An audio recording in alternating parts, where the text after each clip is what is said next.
truth is by nature self-evident. As soon as you remove the cobwebs of ignorance that surround it, it shines clear. सत्य खुद एक प्रमाण है। जैसे ही आप अज्ञानता के जाल को, जो इसको घेरे हुआ है, हटाते हैं तो यह स्पष्ट रूप से चमकने लगता है। अब रिक्शा वाले भी अंग्रेजी बोलेंगे, स्पोकन इंग्लिश में आगे देखेंगे। इस तरह से कहते हैं कि यह वाकई में चौंकाने वाला है। तो इसको कैसे कहिएगा? This is really shocking. यह वाकई में चौंकाने वाली बात है। इसको राइटिंग में लीजिए। This is shocking, this is really shocking. यह वास्तव में चौंकाने वाली है। फिर इस तरह से कहते हैं कि इससे हमको कोई मतलब नहीं है, ये मेरा मामला नहीं है। इसको कैसे कहिएगा? This is not my concern, this is not my concern. यह मेरी चिंता नहीं है, चिंता नहीं है।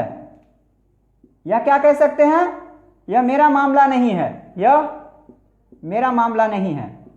दोनों बात सही है। यह मेरा मामला नहीं है।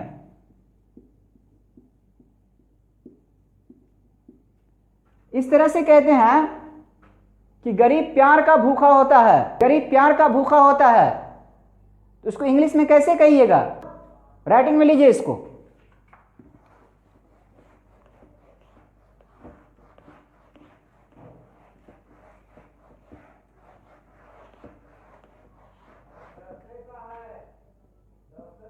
The poor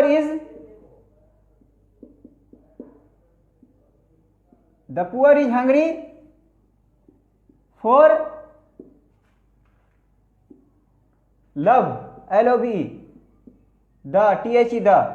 the poor is hungry for love। गरीब क्या है? प्यार का भूखा है। गरीब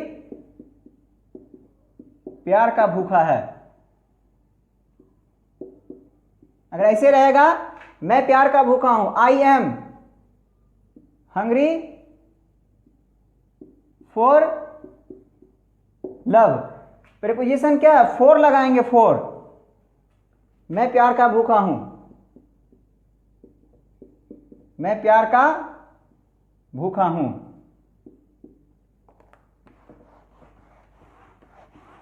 आगे कहेंगे, इस तरह से लिखेंगे, वे लोग दौलत का भूखा है, वे लोग दौलत का भूखा है, वे लोग दौलत का भूखा है, दौलत का भूखा है। किसी बहुत मतलब जो अनफेयर आदमी होते हैं, जो इस टाइप के इंसान होते हैं जिनको दौलत ज़्यादा अच्छा लगता है, कहते हैं ना, अरे वो बड़ा बेकार आदमी, उसको दौलत का भूखा है। तो उसको इंग्लिश में कैसे कहिएगा? कहिएगा दे आर हंग्री। क्या लगाइएगा उसके बाद? फोर लगाइएगा, FOR, फोर। वे दौलत का इंग्लिश क्या होता है? Wealth, WEALTH, wealth. आगे हो जाएगा, अगला सेंटेंस हो जाएगा, इस तरह से कहते हैं कि तुम मुझ पे विश्वास क्यों नहीं करते हो?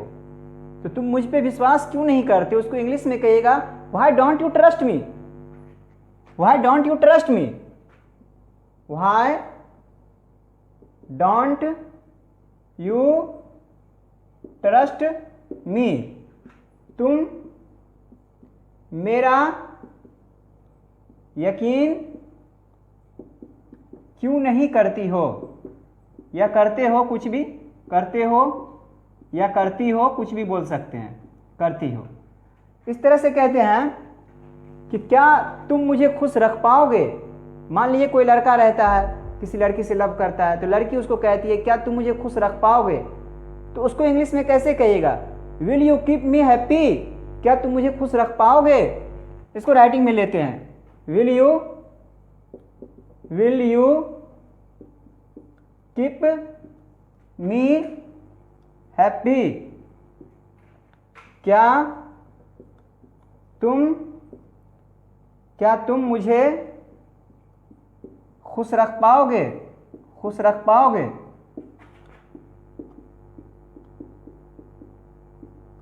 यहीं से एक लिख लेते हैं और इस तरह से बोलते हैं, क्या रामू मेरी बेटी को खुश रख पाएगा, क्या रामू मेरी बेटी को खुश रख पाएगा, खुश रख पाएगा। तो will Ramu keep my daughter happy, HAPPY happy, daughter DAUGHTR daughter. फिर आगे कहते हैं कि तुमको इतना नहीं सोना चाहिए, यू शुड नॉट, बहुत ज़्यादा नहीं सोना चाहिए, you should not over sleep. इसको भी राइटिंग में लेते हैं, तुमको बहुत ज़्यादा नहीं सोना चाहिए, यू शुड नॉट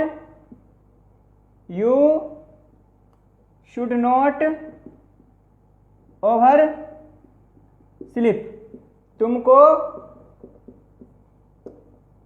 बहुत नहीं सोना चाहिए।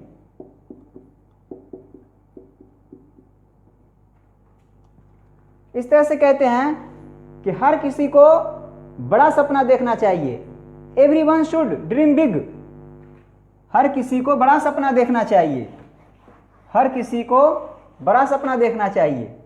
एवरीवन शुड ड्रीम बिग, हर किसी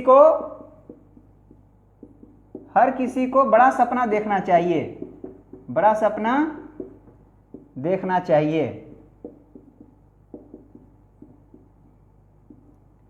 इस तरह से बोलते हैं कि आजकल तुम मुझको देख करके कटते हो, कोई दो फ्रेंड रहता है, कोई रहता है तो कहते हैं ना आजकल हमको देख के हट के रहते हो बहुत ज़्यादा, आजकल हमको तुम देख करके कटते हो, हमको देखते और हट जाते हो, आखिर बात क्या है। इसको कैसे लिखेंगे, आजकल का इंग्लिश होता है नाउ अ डेज या दीज डेज, नाउ डेज या दीज डेज लिख देंगे, ये हो गया आजकल का इंग्लिश। आजकल तुम कटते हो, you avoid me, you avoid AVOID avoid me on seeing me, you nowadays या these days you avoid me on seeing me, आजकल तुम मुझे देख करके कटते हो। फिर अगला लिख लेते हैं, यहीं से एक और सेंटेंस बना लेते हैं। अवॉइड हो गया, AVOID था अवॉइड। अब आगे देखते हैं, कहते हैं कि आजकल वह मुझे देखकर कटती है, दिल में बुराई है, धोखा देने वाली है, इसीलिए कटती है ना। और नाउ डेज का इंग्लिश लिख लेंगे, आजकल का नाउ डेज या these days. She avoids AVOID avoids me, देख करना तो ऑन सीइंग मी। अगला सेंटेंस हो जाएगा,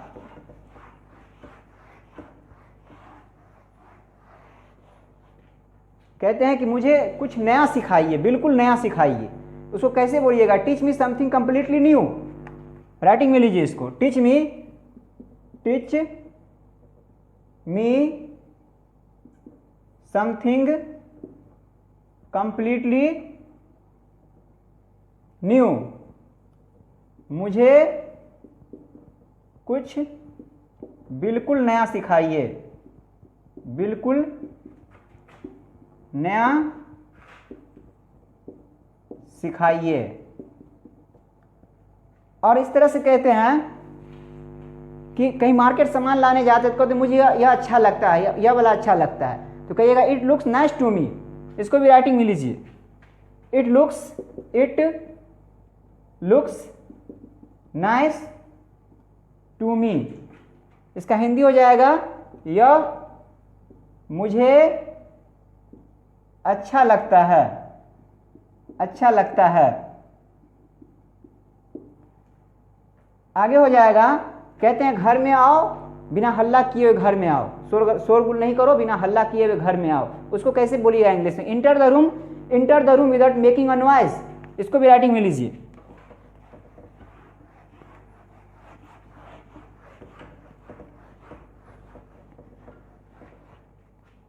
enter the room, inter ENTER, enter the room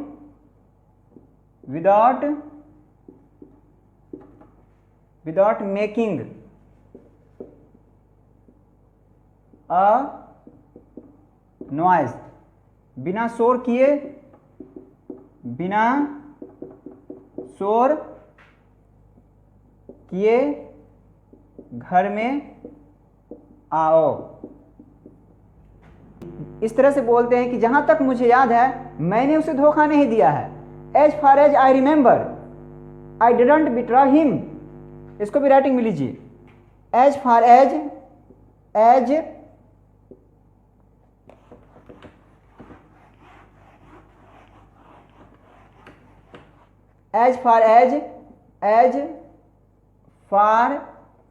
I remember, ए है ये, as far as I remember I did not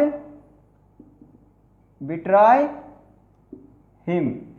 क्या हो जाएगा इसका हिंदी? जहां तक मुझे याद है, जहां तक मुझे याद है। इसका हो गया मतलब जहां तक मुझे याद है, आई डिड नॉट बिट्राय हिम, मैंने उसे धोखा नहीं दिया, मैंने उसे धोखा नहीं दिया है, मैंने उसे धोखा नहीं दिया। इस तरह से कहते हैं कि जहां तक मुझे याद है मैंने अपने महबूब को धोखा नहीं दिया है।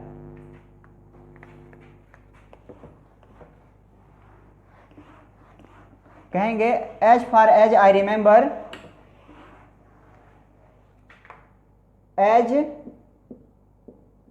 फार as I remember I did not betray my beloved, BELOVED, beloved, my beloved. जहां तक मुझे याद है मैंने अपने सनम को, अपने सनम या महबूब को धोखा नहीं दिया। इस तरह से कहते हैं कि मैं सिर्फ अपने बेटी के लिए जिंदा हूं। I am alive only for my daughter. मैं सिर्फ अपने पापा के लिए जिंदा हूं। I am alive only for my father. मैं सिर्फ अपने गर्लफ्रेंड के लिए जिंदा हूं। I am alive only for my girlfriend. सभी को राइटिंग में लीजिए।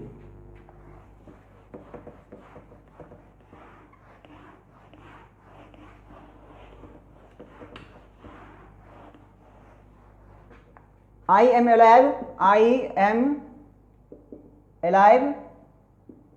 only for my daughter, DAUGHTER। मैं सिर्फ अपने बेटी के लिए जिंदा हूँ, बेटी के लिए जिंदा हूँ। आगे लिखेंगे I am alive only for my पापा। मैं सिर्फ अपने पापा के लिए जिंदा हूं। अगला सेंटेंस है I am alive, I am alive only for my girlfriend. मैं सिर्फ अपनी गर्लफ्रेंड के लिए जिंदा हूं।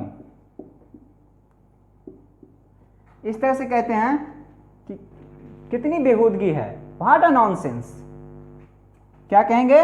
What a nonsense, what a nonsense, कितनी बेहूदगी है।